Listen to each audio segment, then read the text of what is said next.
So on page 1 we saw 95 occurrences of the word salah in two derived forms. On this page we have the other remaining two derived forms.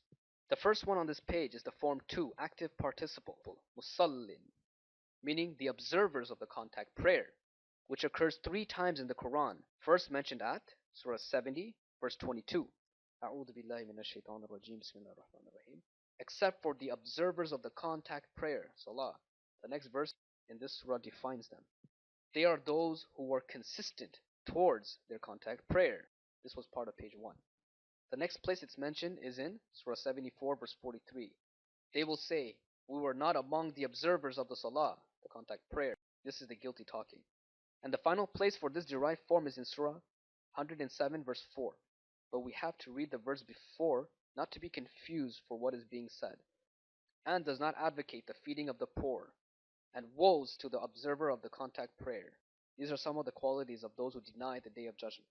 Note that the observers of the contact prayer, musallilin, is mentioned again 3 times, which again is in perfect correlation with the fact that contact prayer is mentioned 3 times as well as its time frames. Reciting the book during your contact prayer is also said 3 times, and the contact prayer is plural, is referred to 3 times. More perfect connections will be presented soon, inshallah. Thus, we are now at the 99th occurrence of the last derived form of the word salah, contact prayer, which is a noun in the accusative case, musalla. It is only mentioned once in the Quran. It means contact prayer place or contact prayer position. The verse will define itself, inshallah. أعوذ بالله من الشيطان الرجيم بسم الله الرحمن الرحيم.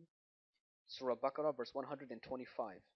And as we made the house a focal point for mankind and a safe sanctuary. Now pay close attention, for God is now drawing our attention to the initiation of the Salat's first set with its positions. And take from Abraham's standing position as a contact prayer position. وَاتَّخِذُوا مِن مَقَامِ إِبْرَاهِيمَ مُصَلَّى. Before we continue the rest of this verse, I must prove to you that this is the correct translation of this part of the verse, because every translation of this is completely different from my translation. First and foremost, it says, and take from, وَاتَّخِذُوا. This is an action to do and to apply. Apply what? It says right after, Maqam Ibrahim, which is the picture on your left and another on your right. On your left is a side picture of the Maqam Ibrahim, and on the right is a top view. What you are looking at is the position of Prophet Abraham's 2 feet in a standing position. This is the Maqam Ibrahim, which is right in front of the Kaaba. Therefore, this can only be translated as, and take from Abraham's standing position, as musalla. Musalla now needs to be correctly defined. It is a noun in the accusative case, meaning the syntactical functions of the accusative consist of designating the immediate object of an action, the intended result, the goal of a motion, and the extent of an action. So in other words, the initiation of the physical motions of the salat, contact prayer, because musalla is connected to the word salat, contact prayer, hence contact prayer position, as it is consistent with the definition of the accusative case. This can now easily be understood as, and take from Abraham's standing position as a contact prayer position. Note, both feet are positioned directly in front of the Kaaba at a distance of 40 feet or 12 meters. This is situated to the northeast side of the Kaaba. The Maqam Ibrahim is directly facing the Kaaba, as one should be if he or she is standing while establishing the Salat, because the sacred mosque, the Kaaba, is the correct Qibla. We will see this on page 7, inshallah. If you are wondering why God is putting our attention towards your feet position during Salat, it is because your feet is what keeps you balanced as you stand, especially your ankles. Just like the bases of a house. In Surah 20, verse 12, God called Moses directly and said, Indeed, I am your Lord, so remove your sandals. Indeed, you are in the holy valley of Tuwa. The first thing that God let us know as Prophet Moses entered was his feet. Another important note, God teaches us to purify ourselves before we establish or stand for Salat, which is the wudu, or ablution, which is mentioned clearly in Surah 5 verse 6 as 6 main steps. O you who believe, when you stand up for the Salat, contact prayer, first wash your faces and then your hands till the elbows, and wipe your heads and your feet till both ankles. This verse continues as it explains the exceptions. As you can see, the ablution or wudu ends by washing your feet to both of your ankles. The word both ankles in Arabic is ka'abain, which is in the dual tense, and it is only mentioned once in that form in the Quran, which is in this surah. This word is directly connected to the word Kaaba, God's sacred house. The Kaaba is only mentioned twice in the whole Quran and in the same surah, Surah 5, verse 95 and verse 97. As I said earlier near the end of page 1, that God uses allegorical verses. Here is one example. The Kaaba is God's allegorical house on earth, which is why it's called the ancient house in Surah 22, verse 33, the house and his house in this verse that we're analyzing, Surah Al-Baqarah 2, verse 125, sacred house in Surah 14, verse 37, sacred sanctuary, Surah 28, verse 57, and Surah 29, verse 67, the sacred mosque, which is in connection with the sacred house, Surah 5, verse 2, and the Kaaba as the sacred house in Surah 5, verse 97. Our bodies are also houses. In it are our cells and flesh and bones. It therefore houses our minds, hearts, and our souls, and God's Spirit. God resides in us. God tells us this in Surah 8, verse 24. God intervenes between a person and his heart. Surah 50, verse 16 says, and certainly we created the human, and we know what his soul or thoughts whispers to him. Nafs. We are closer to him than his jugular vein. In Surah 56, verse 85, we are closer to it, the soul, thoughts, self, which is the nafs, than you are, but you do not see. In Surah 6, verse 151, and Surah 17, verse 33, and Surah 25, verse 68 all say, and do not kill the soul, the nafs, which God made sacred except in the course of justice. Besides the fact that God blew his spirit into Adam, Surah 15:29 and 38:72, that made him alive, which we are all children of Adam because we come from his posterity, God also says that he strengthens you or supports you with this spirit, similarly to how Prophet Jesus was strengthened or supported by the Holy Spirit after you pass this test. Surah 58, verse 22. You will not find people who believe in God and the last day befriending those who oppose God and his messenger, even if they were their fathers or their sons or their brothers or their tribe. For those he decrees faith within their hearts and supports or strengthens them with a spirit from him, and he admits them into gardens beneath which rivers flow, wherein they abide eternally. God is pleased with them and they are pleased with him. Those are the party of God. Most assuredly God's party indeed are the winners. Since God is within us and with us, this does not mean that we are gods or anything like that. So please do not get the wrong understanding from this. You will then fall into the category of idolatry, and God does not forgive idolatry. It says in Surah 4, verse 48 and 116. Now that you know this, you will have a better understanding of what is coming, so please keep that in mind, inshallah. Thus, God is commanding us in Surah 2, verse 125, to take from Abraham's standing position as a contact prayer position. Hence, this is the first position you take when you stand for Salat, contact prayer. This verse continues to instruct us what to do, as it says, and we made a testament with Abraham and Ismail that you both shall purify my house. In order to understand this, you both shall purify my house. You have to have passed the test that I mentioned in the first page, which we saw earlier about the salawat, contact prayers in plural, where God says, those who, when a disaster befalls them, they say, indeed, we belong to God, and indeed, to him we are returning. Inna lillahi wa inna ilayhi raji'un. Those are the ones the contact prayers are upon them from their Lord and mercy. Those are the guided ones. Therefore, we belong to God, and our bodies are our houses, as I explained earlier. So when God is saying, purify my house, this is also saying purify yourselves, which was explained earlier in Surah 5, verse 6, the ablution, wudu, which finishes at both of your ankles, ka'abain, which is connected to the word Kaaba, the house of God. from your head to your feet belongs to God, and before you contact Him, you must purify yourself. Subhanallah. Inshallah, you've understood, and if not, may God help you and guide you. Rewind if you need to.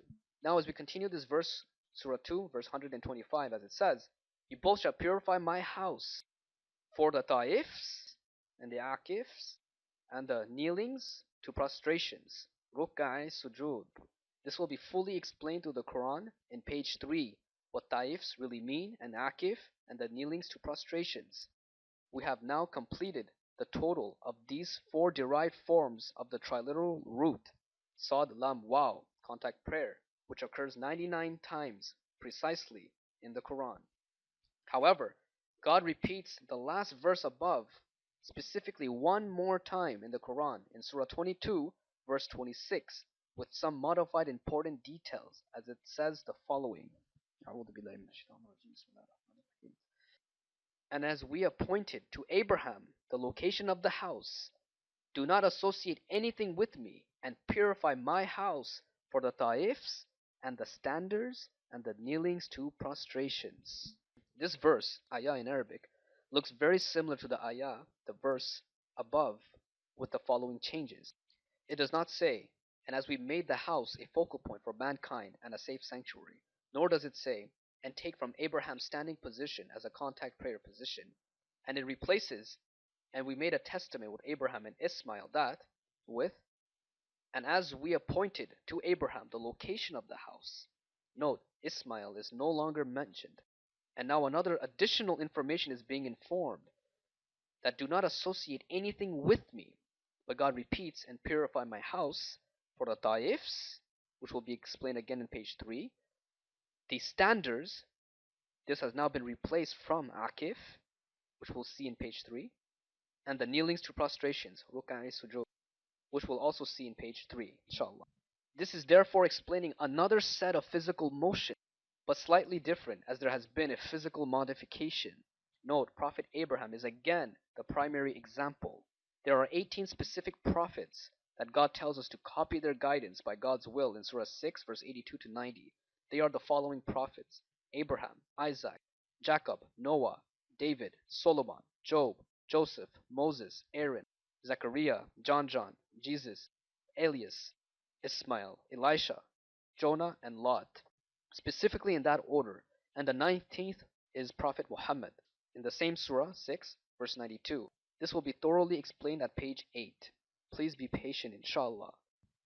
Please note that there is an interesting relationship between the 99 occurrences of the root word for Salat that we just saw, and the additional one, Surah 22, verse 26, that connects with Surah 2, verse 125, both describing physical motions and Prophet Abraham. There is thus a 99 and 1 additional relationship. As I've said before, that we humans cannot make any distinction among God's prophets, but God and His angels can, for they know what we do not know, as it says here in Surah 17, verse 55. And your Lord is the best knower of everyone in the heavens and the earth, and verily we have preferred some prophets over others, and we gave David the Psalms. Prophet David is among the 19 prophets to follow, as mentioned earlier, which will be explained at page 8 completely. The reason why I'm bringing him up is because of a famous situation in the Quran, which he was tested with.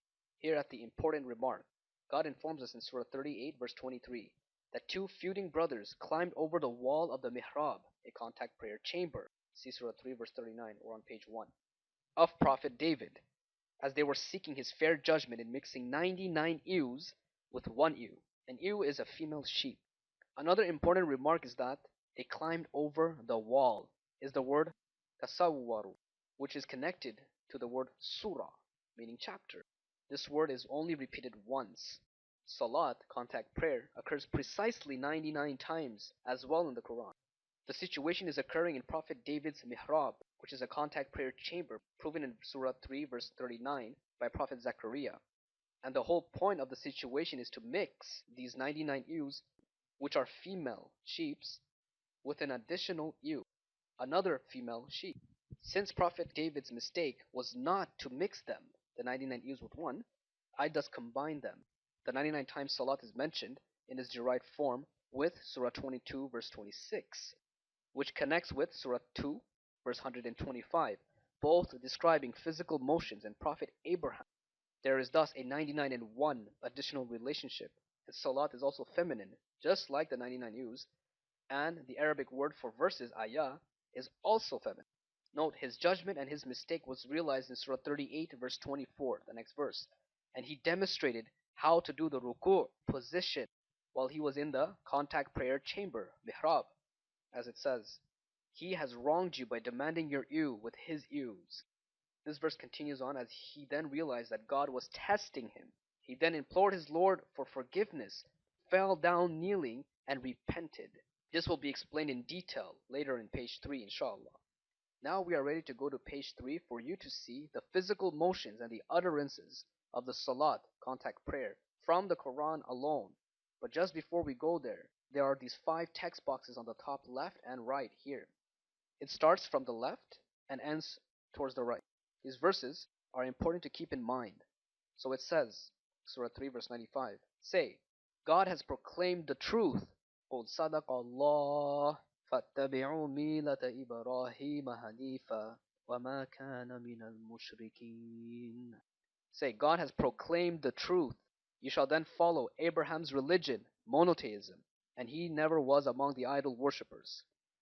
Just below, the side picture of the Maqam Ibrahim says, indeed, the first house established for mankind was surely the one in Bakka, blessed and a guidance for the knowledgeable ones.